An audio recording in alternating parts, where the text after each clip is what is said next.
3, 2, 1 start. हमारे संविधान में बलात्श्रम एवं बाल श्रम के निषेध की गारंटी मूलाधिकार के रूप में दी गई है। विराम। इसके पश्चात 1986 में बाल श्रम निषेध एवं विनियमन अधिनियम पारित हुआ था। विराम। इस समय बाल श्रम कानून के तहत केवल 14 वर्ष के कम आयु के बच्चों के रोजगार पर प्रतिबंध लगाया गया। यद्यपि कानून में एक बच्चे को 18 वर्ष से कम आयु का व्यक्ति माना गया था। विराम। इस दोष की पहचान की गई तथा 2016 में बाल श्रम कानून में एक महत्वपूर्ण संशोधन के द्वारा सरकार द्वारा इसका निवारण किया गया तथा इसे बाल एवं किशोर श्रम निषेध अधिनियम का नाम देकर किसी भी प्रकार के जोखिम वाले धंधे अथवा प्रक्रिया में 14 से 18 वर्ष के बीच के किशोरों को रोजगार दिए जाने पर प्रतिबंध लगाया गया था। विराम। पैरा। फिर हमारे देश में बाल अथवा किशोर श्रमिकों की वास्तविक संख्या क्या है?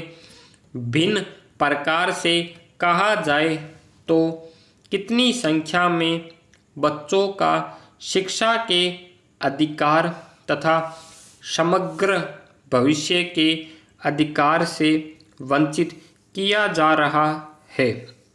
दुर्भाग्य से इसका सही जवाब किसी के पास नहीं है। विराम। 2011 के पश्चात बाल श्रमिकों की संख्या पर कोई आधिकारिक सरकारी आंकड़े उपलब्ध नहीं हैं और यही हाल किशोर श्रमिकों के मामलों में भी है। विराम। हम उस समस्या के समाधान का सुझाव कैसे दे सकते हैं जिसकी मात्रा के बारे में हमें जानकारी ही नहीं है? विराम। मामला तब और बिगड़ जाता है जब निर्धारित आयु से कम आयु के श्रमिकों को छुड़ाया जाता है। ऐसे मामलों में अभियोजन की संभावना बहुत अल्प होती है।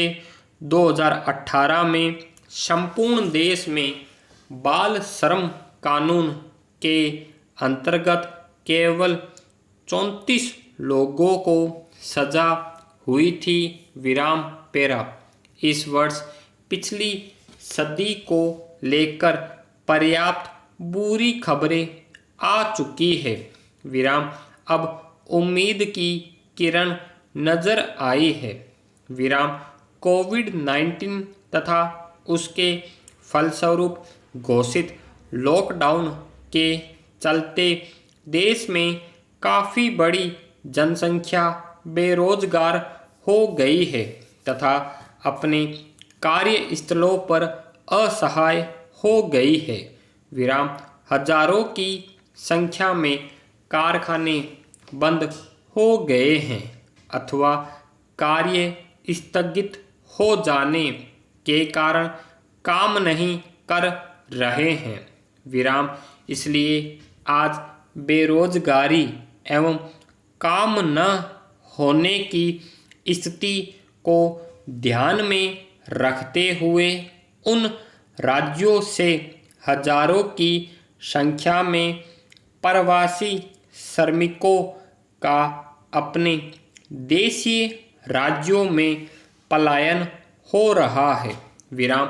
इनमें से बहुत से प्रवासी श्रमिकों में बाल श्रमिक भी शामिल हैं जो अपने घरों को पहुंचने के लिए सरकार द्वारा चलाई जा रही श्रमिक ट्रेनों अथवा बसों की प्रतीक्षा कर रहे हैं। विराम इनमें से अधिकतर बच्चे हैं जो दुर्भाग्यवश कारखानों में रखे गए थे, जिनकी पहचान व गिनती नहीं है। विराम अभी तक वे कानून के दायरे से बाहर है, क्योंकि उन्हें खोजा नहीं जा सका और इसलिए छुड़ाए नहीं गए। विराम हालांकि लॉकडाउन ने एक अवसर प्रदान किया है कि बहुत से बाल श्रमिक जो पूर्व में बिखरे हुए तथा कारखानों व अवस्था स्थापनाओं, अनाम विनिर्माण इकाइयों में छिपे हुए थे और सरकारी योजनाओं के बहुत से लाभों एवं अपने मूलाधिकारों से वंचित थे, अब पहचान योग्य हैं। स्टॉप।